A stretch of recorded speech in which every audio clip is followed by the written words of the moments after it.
in mother tongue. So my mother taught me in my mother tongue, and that is a great foundation.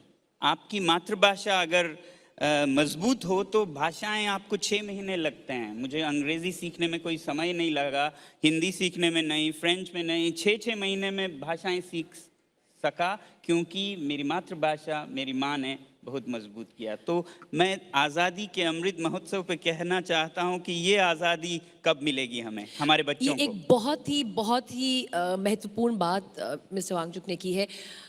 हमें एक तरीके से सिखाया जाता है कि हमें हमारी जो मदर टंग है, जो हमारी मातृभाषा है, उसमें सीखने की बजाय अंग्रेज़ी में सीखना चाहिए.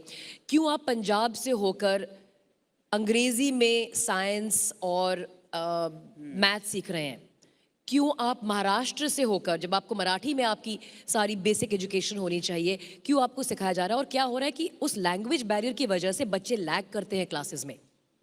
And I think mother tongue जिंदगी में लैग करते हैं. और मदर टंग में जो शिक्षा दी जाती है, अगर उस पर हम जोर दें, बाकी लैंग्वेजेस तो कभी भी एक्वायर की जा सकती हैं.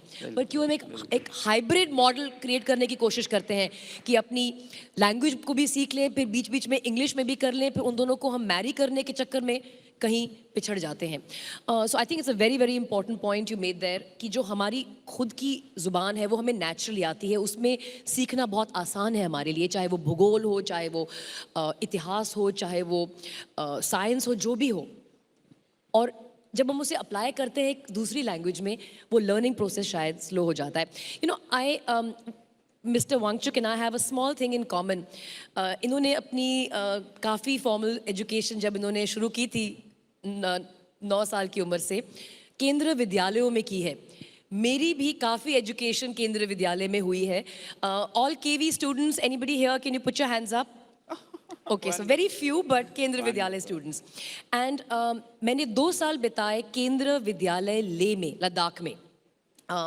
और उस वक्त जब मैं वहाँ पढ़ रही थी, मेरे फादर आर्मी में थे, मुझे लद्दाख में बहुत घूमने का मौका मिला. और एक जो हमारी क्वार्टरली एक्सकर्जन हुआ करती थी, वो नुब्रा जाने की हुआ करती थी, खारदुंगला